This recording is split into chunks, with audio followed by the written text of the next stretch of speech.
Hello, everyone, and welcome to Grow My Etsy Shop podcast. Hey, welcome to Grow My Etsy Shop podcast. So I'm coming to you from California today. I'm home for the holidays, and I actually got a request from my Facebook group of an episode, and so I thought, well, I'll do it. Yeah, usually I pre-record these pretty far out, but I like to interject some stuff in here to keep my finger on the pulse here. So here I am doing this. So just so you guys are aware, December, yeah, it's a dope time to be selling because everyone's buying their presents, all this kind of stuff. But I just want to keep you aware that January, it can be a huge month for you. And the reason for it is that so many people are buying for themselves in these 2 months, and they're just kind of buying for I'm sorry, did I say for themselves? I meant for other people, right? They're buying gifts, they're buying all this kind of stuff. Their mind is somewhere else. They're spending a bunch of money on other people, and then all of a sudden Christmas comes, and they get money from Aunt Patsy, and now they don't have to think about anyone else anymore. They don't feel guilty buying stuff for themselves anymore. And so they start to buy for them. And so this is where we want to change all of our marketing to no longer gift, no longer this, no longer it's going to be the perfect this. It's all about them and what that's going to look like. Yeah. And, you know me, I love a good future tense type copy where, if you sell skin products, for example, you don't want to talk just about the benefits of your skin products. You want to say in 6 months, your skin will look like this. When people are asking you, wow, what are you doing? You look great. This is it. This is the thing that made you look great. This is what you're going to show them in 6 months. Like, people really respond to that type of marketing. Anyway, that's a subject for a different day. Let's talk about what we want to talk about today, which is selling our business. So someone reached out to my Facebook group and said, hey, I really want to know the logistics of this. I have Googled it, and pretty much Google says it's impossible to do, and yada, yada, yada. So I want to put a quick disclaimer out first. I for those who might be new or whatever, I did sell my Etsy shop. So I had my Etsy shop for 5 years and I sold it. When I went to sell my Etsy shop, I didn't just sell my Etsy shop. I had a brand. And so that's kind of the difference. I think it would have been a little bit more difficult if I was just trying to sell an Etsy shop to someone else. I think it's totally possible. Don't get me wrong. But I had a brand. And so, yeah, I was like, I had Shopify. I had wholesale accounts. I had email lists and a good social media following and all this kind of stuff. So I had all these assets that I was able to kind of dangle out and sell. And part of my assets was I also had this Etsy shop. But I did majority of my sales on Etsy the first 2 years. And then I started to migrate over to my own stuff because I understood the importance of that. And it worked out for me. So let me walk you through my process because I think this is the thing that's kind of intimidating to people. Is even some people commented on that thread and kind of said like, no, I was looking to sell my thing and it looks hard or whatever it may be. And so what happens is we start to lose motivation. And when we start to lose motivation, our sales start to drop and then we just let it fall. And I can't tell you how often it is someone says, I had this thing and no, but then this went wrong and then this went wrong. And so I tanked. It is a great idea. It's no one, I shouldn't say no one, some people, but realistically, we get bored. We're humans. We get bored with what we're doing. And as much fun as something is and whatever, as soon as we start to plateau, you lose a lot of motivation. And what a lot of people tend to do is they just coast off, put less effort into it. When in reality, if you have something that made a certain amount of dollars a year and the next year makes a certain amount of dollars and the next year, and it's growing, you can sell that for the projected worth. Meaning if you did 10,000 your first year, 50,000 your second year, 70,000 your third year, you can make a bid and show the potential that is on track to make $100,000 this year. And then from there, you can sell it for 3 times that value. Now, I'm not kidding when I say that. Yeah, 2 times that value. Usually you can get somewhere between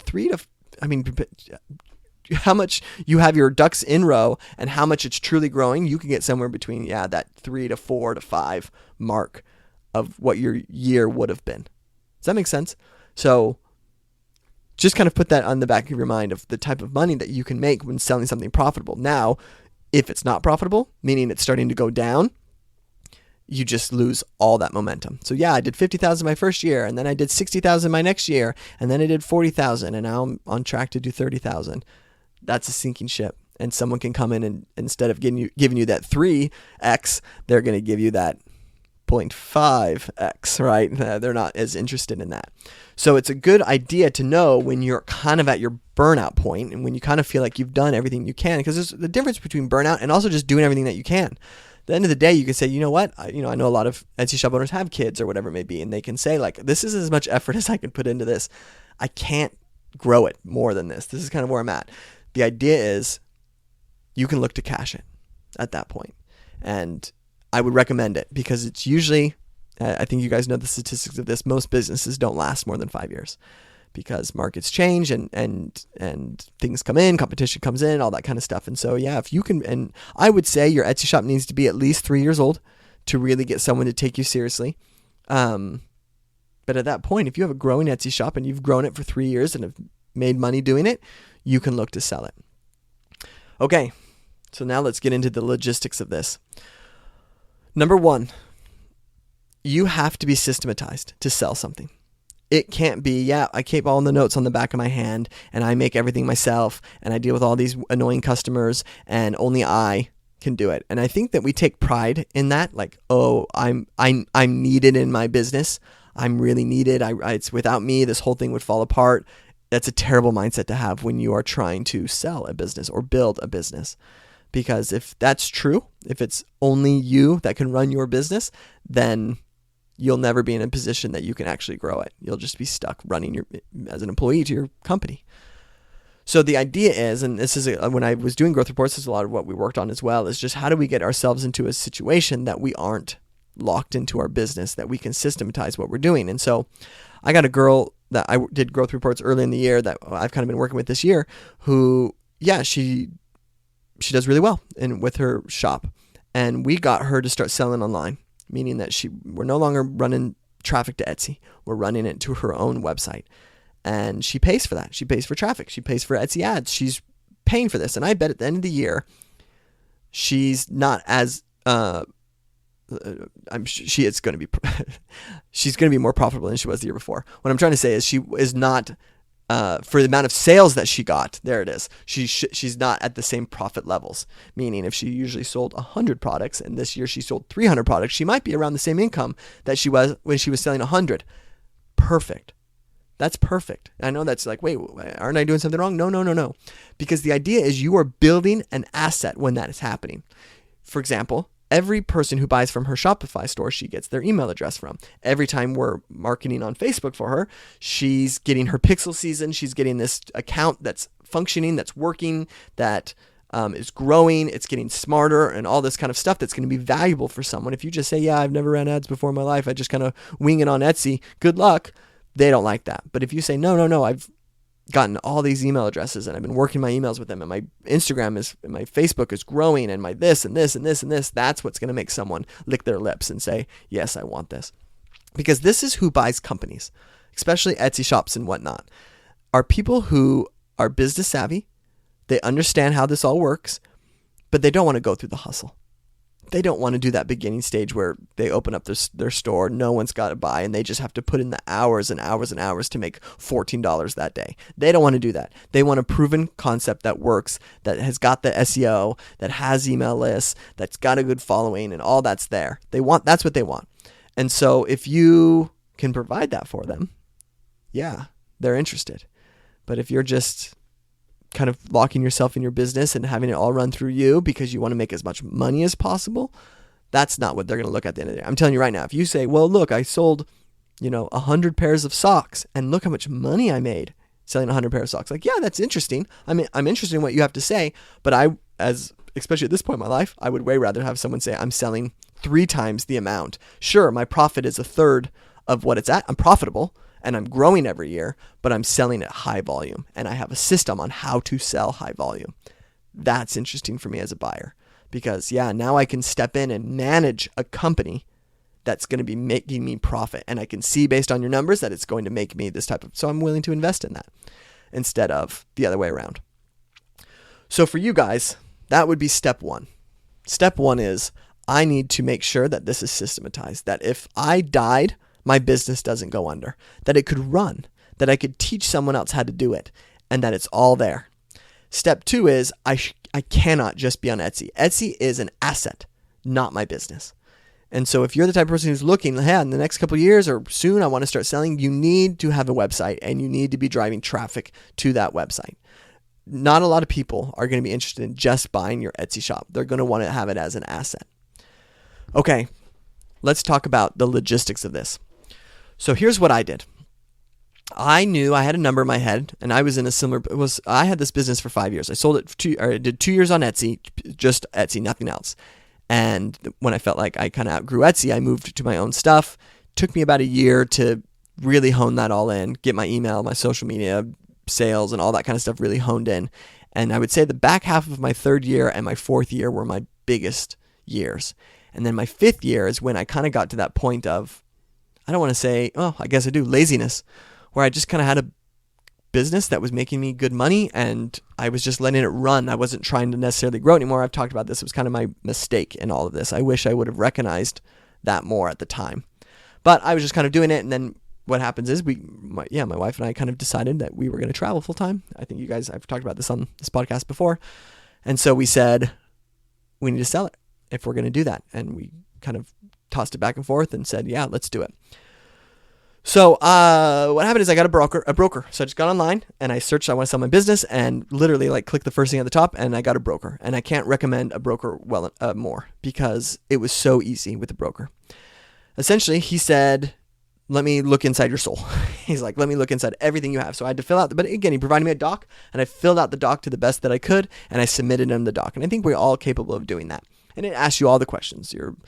What's your money? What's your cost? What's this? What's that? How's the product made? Like everything you can think of is being asked in that doc. He then looks over that doc and then essentially says, I think I can get this much for your business. So I had a number in my mind, and when he came back, it was like $25,000 more than what I thought I could get for it. And so he takes a 15% off your sale. So there's no cost for him up front. It's just 15% once you sell it. So I was kind of like, yeah, if you can get me the extra money, that pays for you. So great, go for it, bro.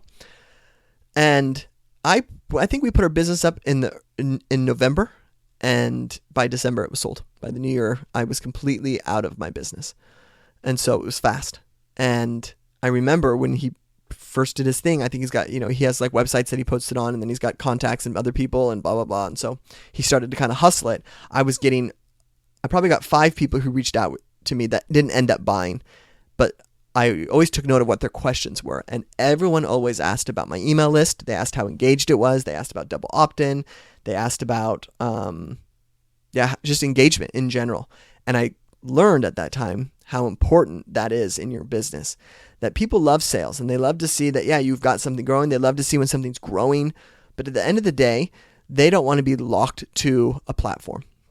So if Etsy shuts them down the minute you hand them the thing, they don't want to be toast. And I've learned this as I've gotten more involved in businesses and all this kind of stuff, that like even companies that make all their money from Facebook advertising, people avoid buying those companies because they know you're not a brand. You're just a one and done type sell thing. And if Facebook shuts you down, or all of a sudden Facebook becomes Meta and all that kind of stuff, like you're toast. And so they're always looking for. So in my scenario, I had whole set accounts. I had my own website. I was on Etsy, and then I had a good little returning customer pocket. We had a good social media following. And that was the stuff that people really cared about at the end of the day. They cared about my social media following. They cared about my email list. They cared about how engaged they were and how often people were coming back and buying my products. And so just put that away, kind of note that as that this was the thing that was the most important. Not necessarily how much did you sell today, but instead, what's your brand? How strong of a brand are you? Okay, so once I got to my more serious buyer, so what this guy was, he worked and lived in Silicon Valley and had gobs of money. And his wife wanted to start a business, and he wanted to buy one for his wife, more or less.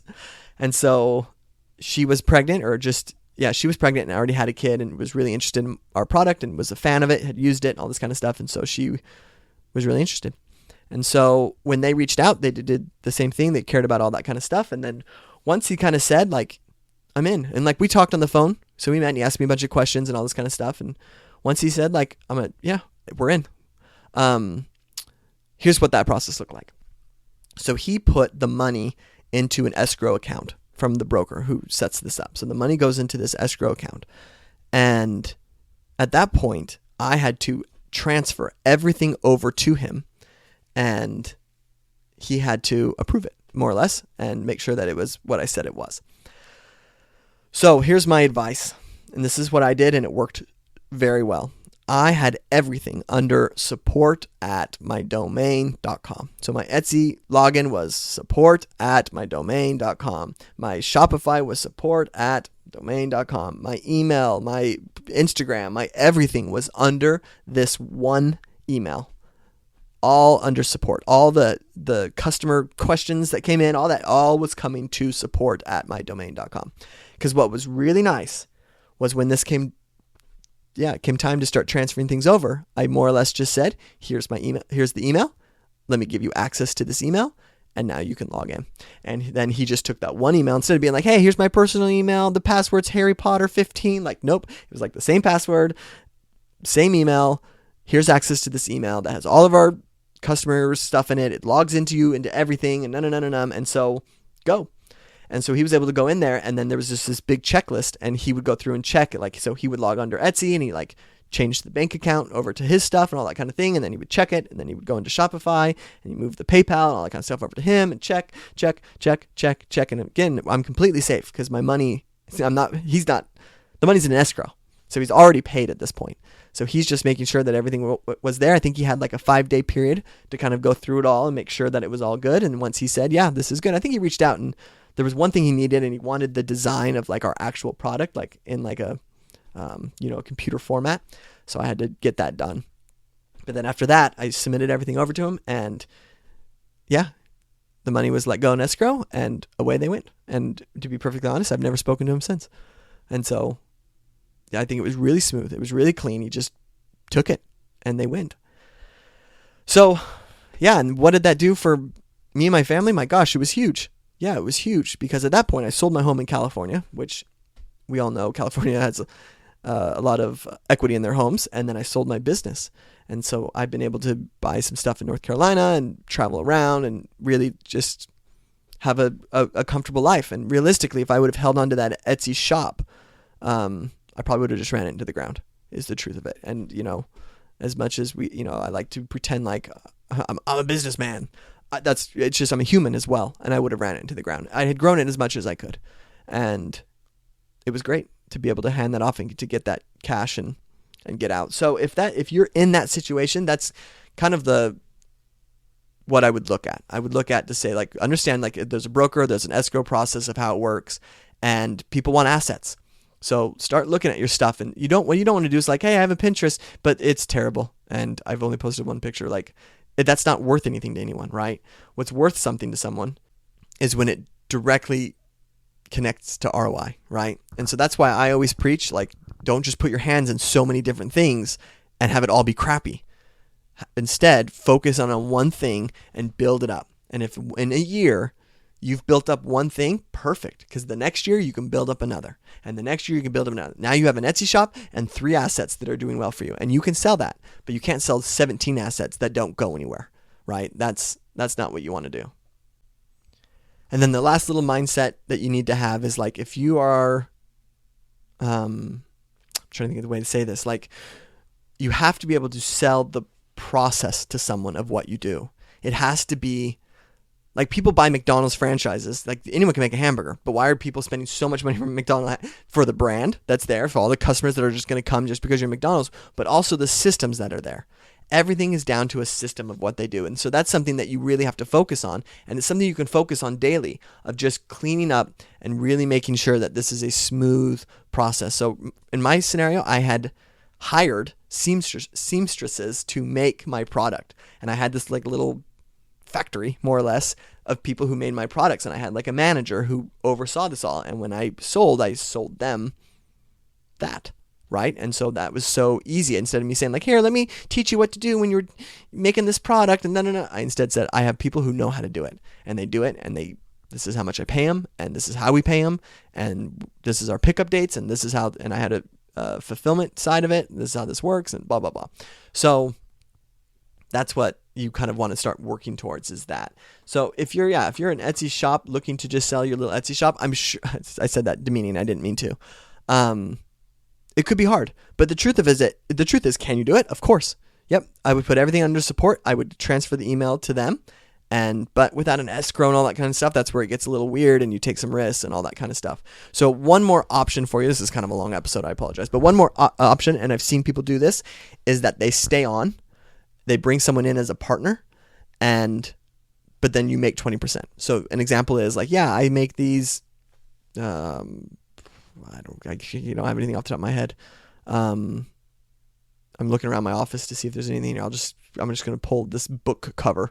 So I make book covers, more or less. That's a terrible example. It made me think of a different one. Terrariums. I just saw terrariums. So there we're going to do that. Terrariums. I make terrariums. I make the kits. You make them all. We just ship you the stuff. You build your own terrarium. If you're going and you kind of are at a spot where like, man, I'm just kind of year after year kind of doing the same thing and not making, I'm not growing. You can bring someone in as a partner, because just bringing someone in as a second pair of hands is going to grow your business. Like I've said before, the most successful people I work with always have partners. And so bringing someone in is going to give you that thing. But then the other side of it is, you split the profits, or you can say, look, I really want to take a back seat on this. I'll kind of consult and help and be there for you. But for the next 2 years, I want 20%. So 20% of the sales come to me for the next 2 years. I'll be there to consult you, but really this is your business. You're in charge of all the customers. You're in charge of getting the products and shipping. I'm going to hand you everything over. And for the next 2 years, I want, 25%. And then after that, it's yours. Or the next 3 years, I want this. Or the next year, I want 50%, or whatever it is. You can kind of just transition. That's a really low key way of kind of getting out of it, because essentially you would keep access to your store. You'd be able to see exactly how much money they're making. And then from there, just take the profits of what they're making, and that's how they can pay you. It's kind of a stay-on process. I would never do that unless the person was close to me. So like, I guess not like best friends close, meaning like, they're in a vicinity of me that I could drive to them at some point. Like if you're doing it cross country that way, that could get weird quick. But yeah, if you kind of know this person, or you've got someone that you're connected with and you can say, hey, I'm willing to hand this over to you, or whatever it may be, like that's a good little way to do it. I've seen people do it that way. But realistically, selling just an Etsy shop is not as intriguing as selling a brand. So if you have a bomb Etsy shop, get it as a brand, and now you can sell it. Okay, that's it for today. Merry, happy holidays, whatever we say today. And I will catch you guys on the next one.